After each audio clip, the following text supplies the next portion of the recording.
모험이라는 단어가 떠올랐어요. 과학자들의 모험. 1969년 7월 20일 날 아폴로 11호가 달에 착륙했습니다. Both hands down about the fourth rung up. There you go. Good TV. Oh, it's beautiful, Mike. It really is. 그러니까 이 아폴로 11호는 세 사람의 우주 비행사 같이 갑니다. 그래서 이게 한 대는 착륙선이고요, 한 대는 궤도선이라서 같이 가다가 딱 분리가 돼서 한 대는 달 궤도를 빙빙빙 돌고 있고 한 대는 착륙을 합니다. 착륙해서 막 활동을 하고요, 다시 돌아와서 도킹을 해서 지구로 이렇게 날아오게 됩니다. 그래서 아폴로 11호를 타고 간 그 사람 중에서 인류 역사상 처음으로 달에 발자국을 찍어서 흔적을 남긴 사람, 닐 암스트롱 기억하실 겁니다. 그런데 두 번째로 발자국을 찍은 사람이 누군지 아세요? 그 사람은 버즈 올드린이라는 사람입니다. 근데 이 버즈 올드린은 굉장히 유명한 사람이에요. 토이스토리라고 하는 애니메이션에 버즈라고 하는 우주 비행사 캐릭터가 있거든요. 그 버즈입니다. 미국 사람들이 너무너무 좋아해서 그 토이스토리의 캐릭터로 만든 거죠. 이 마이클 콜린스라는 사람인데 궤도선 선장이었어요. 이 궤도선에 탄 사람은 끝끝내 땅에 발을 디디지 못하고 돌아왔어요. 굉장히 아쉬웠겠죠. 근데 사실은 이 궤도선에 타는 선장이 세 사람 중에서 우주 비행사 성적이 제일 좋은 사람이고요, 인간성, 리더십 뭐 이런 게 제일 뛰어난 사람. 왜 그러냐면 지상에 있는 관제탑이랑 교신을 해야 되고 달에 내린 사람들과도 교신을 해야 되고 이 모든 걸 통제할 수 있어야 되니까 경험이 많아야 되겠죠. 무엇보다도 이 모든 사람들을 살려서 지구로 돌아와야 됩니다. 아폴로 17호가 1972년 12월 달에 달에 착륙을 합니다. 그때까지 6번 성공을 했거든요. 그러면 18명의 우주 비행사가 달에 갔는데 그중에서 12명만 땅에 내렸죠. 제가 그 문 더스트라고 하는 책을 번역한 적이 있었는데요.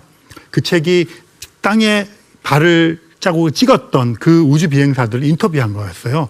마이클 콜린스는 거기에 못 끼었죠. 근데 마이클 콜린스가 쓴 Fly to the Moon이라고 하는 책이 있는데 이것도 에세이집입니다. 거기에 보시면 마이클 콜린스가 뭐 자기 임무만 다할 뿐이었다 뭐 이렇게 써놨는데 인간적으로 굉장히 아쉬웠겠죠. 그런 것들이 잘 묻어나 있습니다. 2021년 7월 20일 날 지금 어떤 사건이 벌어질 것이라고 미리 예고가 되어 있냐면요, 민간인이 가는 우주 여행이 실현되는 그런 사건이 벌어질지도 모르겠습니다. 2, 1.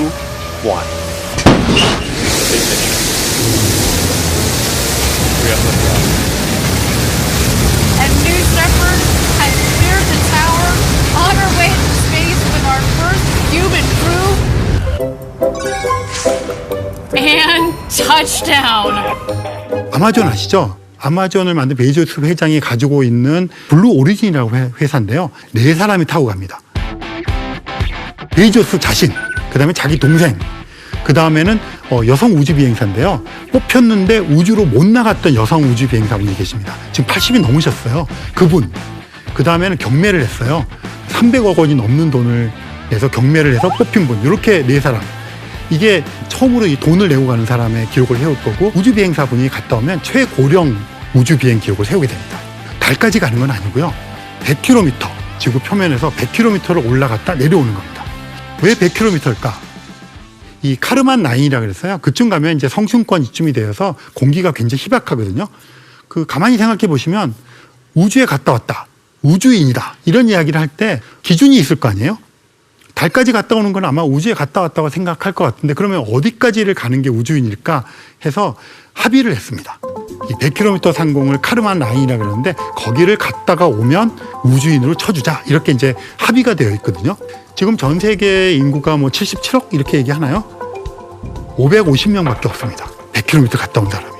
이것이 실현이 되고 나면 이제는 민간인들의 우주 비행, 우주 여행의 시대가 열릴 것이다, 이렇게 생각을 할 수가 있습니다. 제가 블루 오리진 얘기하면서 베이조스 회장 얘기를 먼저 했는데요. 아마 여러분들에게 더 익숙하신 분은 일론 머스크일 겁니다. 일론 머스크의 스페이스 X라고 하는 회사가 있는데, 이 베이조스 회장을 비롯해서 일론 머스크라든가 버진 갤럭틱의 리차드 브랜슨 회장, 이런 민간의 로켓을 만드는 곳에서 그 화성에다가 탐사선을 보내는 일반인들을 데리고 하는 그런 것들을 굉장히 많이 얘기하고 있어요.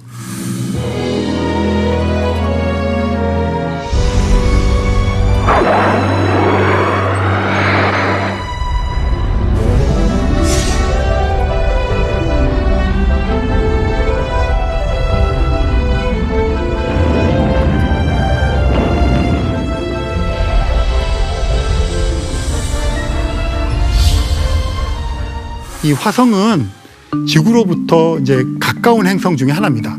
금성이 있고요. 태양에 가까운 쪽으로 금성이 있고 먼 쪽으로 화성이 있는데 사실은 이 금성이 더 지구랑 비슷해요. 크기도 좀 비슷하고.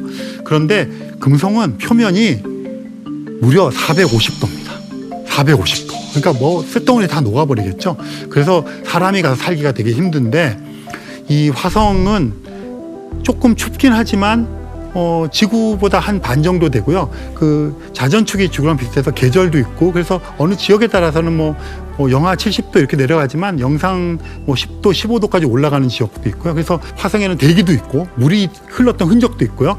땅 속에는 물이 좀 있는 것 같기도 하고 뭐 생명체의 흔적이 되는 뭐 메탄가스가 나오는 것 같기도 하고 진눈깨비도 내리고요. 남극과 북극도 있습니다. 빙하도 있고 이래서 약간 화성에 이제 달 다음으로 유인 탐사선을 보낼 계획을 가지고 있는데 이게 문제가 뭐냐면요. 달까지 가는 데는 진짜 일주일 만에 갔다 올 수가 있어요. 그러니까 간단하게, 그러니까 사실 가볍게 갔다 올 수가 있는데 화성까지 가려고 그러면 화성이랑 지구가 제일 가까워졌을 때도 이게 왕복하면 500일 넘습니다. 거의 2년에 가까운 세월이 필요하기 때문에 정말 그 세월 동안을 살아서 갔다 살아서 돌아오기 정말 힘들잖아요. 생명 유지 장치가 완전해야 되는 것이죠. 그래서 미국에서 계속 이 계획을 미루고 있습니다. 2030년대 말에 과학자들 데리고 가겠다 이렇게 하는데 이 민간에서는 굉장히 다른 생각을 하고 있어요. 과학자들은 이제 가서 뭐 생명체가 있는가 이런 연구들도 하고 뭐 이럴 텐데 민간에서는 사실은 가서 안 오고 이 화성에서 어떤 기지를 지어서 정착하고 정착촌을 만드는 이런 꿈을 가지고 있습니다. 그다음에 이 일론 머스크 이런 분들이 말하자면 재벌이잖아요. 근데 굉장히 고전적인 개념의 재벌과는 다른 이런 재벌들인데 이런 분들이 그 화성에 가서 자기들만의 어떤 왕국을 건설해 살겠다 이런 얘기를 하고 있고 굉장히 구체적으로 되어가고 있습니다. 그래서 지금 이제 막 가까운 우주 공간의 우주 여행이 시작되고 있지만 이 2020년대, 2030년대가 되면서 민간인들이 화성에 가는 그런 것도 굉장히 근접해 있다. 이런 말씀을 좀 드리겠습니다. 아마 돈키호테가 그 기사의 또 책을 막 읽으면서 꿈을 꾸고 세상에 나갔던 것처럼 지구에서 우리들이 꿈을 꾸고 있는 것들이 우주를 향하는 것이라고 생각을 합니다. 천문학자라고 제가 어디서 만나면요, 사람들을 나이 많이 드신 분들은 날씨 묻습니다. 그게 옛날에 관상감 이렇게 이제 조선시대부터 내려오는 것 때문에 날씨 어떠냐고 물어보시는데요. 날씨 따지는 것은 대기과학이라고 하는 분야가 따로 있습니다. 천문학자들은 날씨 전혀 몰라요. 그리고 어떤 분들은 별자리 운세, 점성술 이런 거 물어보시는데요. 저도 처음에는 그게 아니야, 이거는 천문학이랑은 달라 뭐 이런 얘기 하다가 지쳐서 그냥 제가 알고 있는 대로 그냥 그럴듯하게 얘기 좀 용하다 그러기도 하고 그랬던 적도 있습니다. 최근에는 제가 천문학자라 그러고 제일 많이 받는 질문이 외계인이 있나요?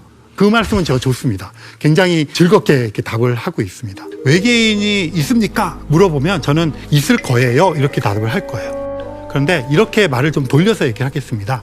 미국에서는요, 외계인 청문회라는 걸 열었습니다. 무려 국회에서. 거기에 이제 세티 과학자들이 있는데요. 외계인을 과학적으로 연구하는 사람들이 세티 과학자로 부르고요. 외계인 청문회는 뭐냐면 세티 과학자들을 미국 이제 그 국회의원들이 불러서 언제 외계인을 발견할 것이냐 이런 걸 물어보는 거예요. 전파 천문학을 하시고 세티 과학자를 하시는 세스 휴스탁이라고 하시는 분이 있어요. 2040년 우리는 외계인들이 보냈을지도 모르는 인공적인 전파 신호를 포착할 것이다. 물론 이 2040이라는 숫자는 굉장히 임의적인 숫자입니다. 임의적인 숫자이긴 하지만 이 정도로 외계의 지적 생명체를 찾는 작업들이 진척을 이루고 있다는 것이고요. 실제로 그 외계의 지적 생명체를 찾는 것은 어떻게 잡느냐 하면요. 텔레비전, 라디오, 핸드폰 뭐 이런 것들이 사실은 다 전파 신호입니다. 그런데 지구 같은 행성은요, 스스로 빛을 이렇게 막 내는 천체가 아니에요. 그래서 지구는 태양빛을 반사해서 눈에 보이는 빛도 반사를 하고요. 그다음에 태양에서 전파도 나오거든요. 그 전파도 반사를 합니다. 이런 거를 자연적인 전파 신호라고 부르는데 예를 들어서 한 200년 전쯤에 외계인 천문학자들이 지구를 관측했다면 지구는 순수하게, 그때 텔레비전 없잖아요. 라디오도 없고 핸드폰도 없습니다. 이 순수하게 태양의 전파 신호를 반사하는 그런 자연 전파 신호만 나오는 행성으로 보고 여기에는 생명체가 살지 않을지 판단하기가 힘들어. 특히 지적인 생명체가 있을지는 판단 못하겠어 이렇게 했을 텐데 지금 외계인 천문학자들이 지구를 관측하면요, 텔레비전, 라디오, 핸드폰 이게 다 인공적인 전파 신호거든요. 이런 게 전부 다 과학기술 문명을 건설한 지구인이 있었기 때문에 나온 결과잖아요. 마찬가지로 우리가 지구 같은 행성들을 관측을 합니다. 세티 과학자들이. 그래서 뭘 찾으려고 하는 거냐면 외계인이 만들어냈을지도 모르는 인공적인 전파 신호를 포착하려고 하는 겁니다. 이 쇼스탁 박사님이 얘기했던 게 외계인이 만들어냈을지도 모르는 이런 인공적인 전파 신호를 우리가 전파 망원을 가지고 관측을 하게 되면 2040년쯤이면 한 개 정도를 만들어낼 확률이 대단히 높다. 이런 걸 말씀하신 거예요. 대체적으로 그 세티 과학자 내부에서는 그때쯤으로 생각하고 있고요. 사실은 인공적인 전파 신호라고 추측되는 후보 신호들이 몇천 개가 있습니다. 그런데 다 아시는 것처럼 어떤 것이 포착되었다 하려면 이게 확신을 가져야 되잖아요. 이 확신을 갖기 위해서는 반복 관측을 통해서 이 신뢰도를 높여야 됩니다. 그 작업을 지금 하고 있어요. 그래서 그게 대략적으로 2040년 정도가 되면 굉장히 신뢰도 높게 전파 신호를 한 개 이상 포착할 것이다. 이게 이제 외계인을 찾는 세티 과학자들의 바람이자 기대치가 되고 있습니다. 현재 우주의 나이가 얼마예요? 그렇게 물어보시면 꽤 자신 있게 현재 우주의 나이는 138억 년입니다. 이렇게 말씀을 드릴 거예요. 그러면 어떻게 저게 138억 년이라고 하는 숫자를 저렇게 정확하게 얘기를 할 수 있을까? 그렇게 얘기를 하시잖아요. 그게 이제 현대 천문학이 알아낸 그 우주의 나이가 그 정도 되는데 이 138억 년이라고 하는 우주의 나이라고 하는 숫자 자체가 중요한 게 아니고요. 우주가 나이가 있다는 이야기는 우주가 태어난 시간이 있다는 얘기예요. 우주가 옛날에 태어나서 지금까지 흘러온 시간이 138억 년이다. 이런 얘기입니다. 그런데 또 알고 있는 게 있어요. 지금 여러분이나 제가 살고 있는 이 우주는 점점 시간이 지나면서 팽창을 하고 있어요. 우주가 점점 커지는 거예요. 이 순간에도 커져가고 있습니다. 빅뱅 우주라고 부릅니다. 그러니까 지금 우주는 엄청나게 커요. 그런데 이 우주가 지금 138억 년의 나이를 갖고 있는데 우주가 예를 들어서 128억 살 먹었을 때 지금부터 10억 년 전 그럼 지금 우주가 보다 크기가 작습니다. 근데 우주가 지금보다 2배 작았을 때 1000배 작았을 때 점점 그렇게 갈 수가 있잖아요. 그런 식으로 우주의 과거로 가게 되면 우주가 점점 작아져서 정말 작은 그런 점으로 가게 됩니다. 그러면 상상을 해볼게요. 이 우주 지금 속에는 여러분과 저 또 우리 태양계 은하라고 하는 굉장히 많은 물질들이 이 광활한 우주 속에 있잖아요. 그런데 우주는 과거로 가면 갈수록 작아진다 그랬잖아요. 그럼 이 재료들이 옛날에는 작은 공간 속에 모여 있다는 거예요. 138억 년 전에 과거로 우주가 들어가면 우주는 점점 작아집니다.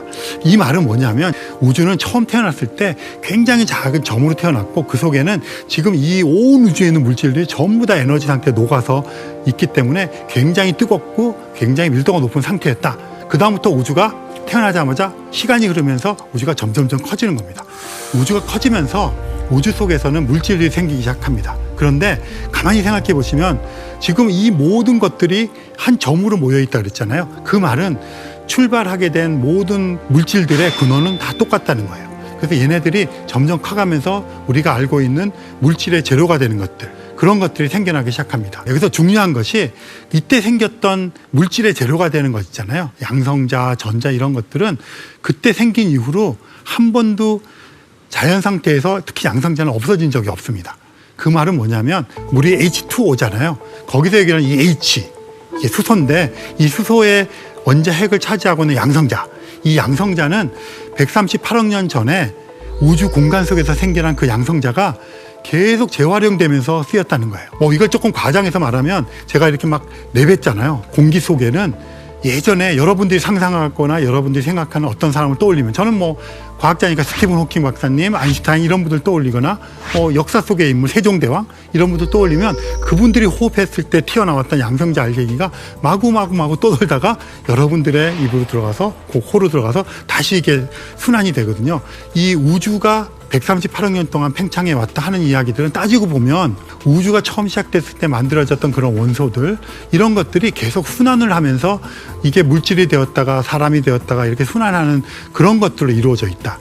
그리고 여러분들의 몸을 이루는 탄소 같은 것들, 산소 같은 이런 것들은 별이 진화하면서 만들어낸 것들이 없어지지 않고 떠돌다가 이렇게 지구에 와서 이렇게 만들었거든요. 그래서 천문학자들은 우주와 인간이 다 연결되어 있다고 해서 스타 더스트란 말을 씁니다.